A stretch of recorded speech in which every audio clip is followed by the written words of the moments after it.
थोड़ा दुख भी है इसमें मिठाई फिठाई और ये पटाखे पटाखे ला के रखे थे हमने कहा तो ये 11 में खेलेगा, लेकिन तब भी हमें बहुत खुशी है।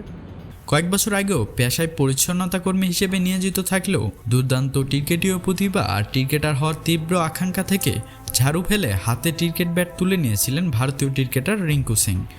উত্তরপ্রদেশে জন্ম নেওয়া রিঙ্কু প্রথমবার আলোচনায় আসেন 2023 সালের আইপিএলে। সেবার কলকাতা নাইট রাইডার্সের হয়ে গুজরাট টাইটান্সের বিরুদ্ধে শেষ ওভারে 5 ছক্কা মেরে ম্যাচ জেতান। এরপর আর রিঙ্কুকে পেছন ফিরে তাকাতে হয়নি। আইপিএলে ভালো করার দরুন ভারতীয় জাতীয় টি-20 দলেও অভিষেক হয় দ্রুত। ভারতের টি-20 জার্সিতে এখন পর্যন্ত 15টি ম্যাচ খেলেছেন রিঙ্কু। 89 গড় আর 176 স্ট্রাইক রেটে করেছেন 356 রান। সম্প্রতি সময়ে ফরম্যাটটা বেশ ভালোই যাচ্ছিল তার।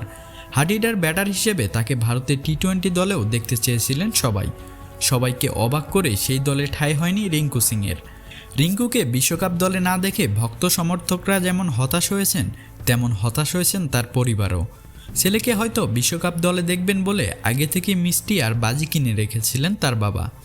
রিঙ্কুর বাবা খানচন্দ্র সিং জানান, আশা তো অনেক ছিল, মনটাও খারাপ হয়েছে কিছুটা।